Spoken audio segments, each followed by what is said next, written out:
Hey everybody, welcome back to the Rebel Chums channel. Today I wanted to talk about something different. A lot of questions come recently to the YouTube channel from a lot of new people coming to the hobby of lightsaber collecting and getting interested in picking up a custom lightsaber themselves, which is fantastic. So I thought it's a good opportunity for me to go through all the terminology and all the terms and all the things that come across in the custom lightsaber communities that you'll find throughout Facebook. And today we're talking about something that is asked a lot, and there's a bit of a misunderstanding. And I had the same misunderstanding when I started getting into this hobby around 2015, but The Force Awakens. Is people think they can buy a lightsaber. They buy it as a stunt hilt, for example. They go to Ultra Sabers or Saberforge's website. They buy an hilt. Excuse me. With just a sun setup. They start a bit cheaper because they don't know if they want to stay in the hobby or not, or what they're gonna like about it or not. And then they say, well, I'm gonna buy the lightsaber and then I'm gonna upgrade the sound myself. I'm gonna buy the sound chip later and install it. And that's a misconception, because I'm gonna show you why. I got here a really awesome soundboard. This is the Golden Harvest.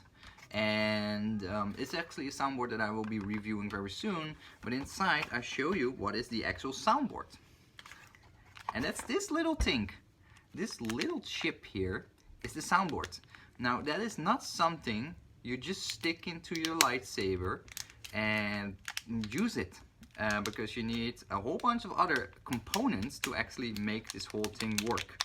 And that is, I had the misconception myself, and I still see to this date, a lot of people say, well, you know what, I'm gonna first buy a stunt saber and then later upgrade it with sounds. But that's gonna mean you're gonna have to rebuild the entire electronic setup, because this is the soundboard. All the wires needs to be wired up, so you need to solder all of the wires. You need to solder up a speaker, a main switch, an aux switch, a NeoPixel connector, or an in-hilt LED setup that you want to use with flash on class and whatnot.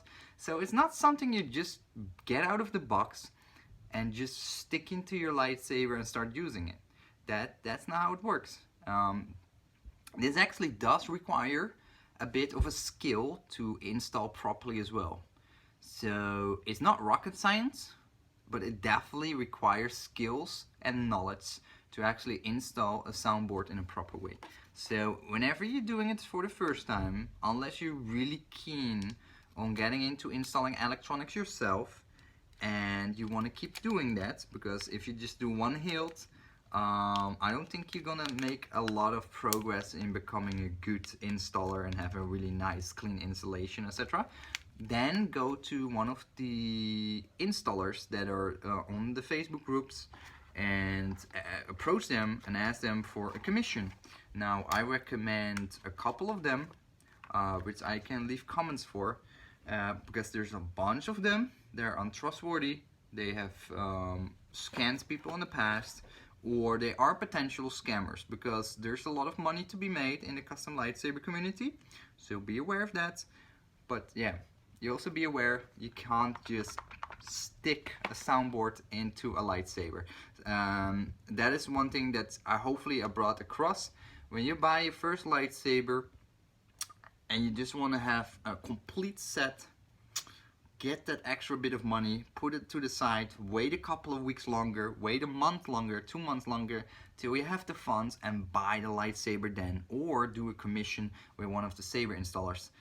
Don't buy a cheap version first and then think you're gonna upgrade it to sound later, because 99% of the time you will never ever do that, because it's too much of a work to actually get that done. It's more work to rewire the whole thing than just, it's also gonna be more expensive than just buy the lightsaber from the get-go with all bells and whistles, because that's a one-time price you pay and then you don't have to think about it, versus buying a stunt saber first and then upgrade it to a sound saber. That is really, there's an increased cost associated with that, and that's complexity added as well, and it's not always really worth it in my opinion. So that was my little tip. Hopefully that was informational to you. If you have any further questions about it, please do leave it in the comments so I can help you with that. Thanks for watching. See you next video. Bye bye.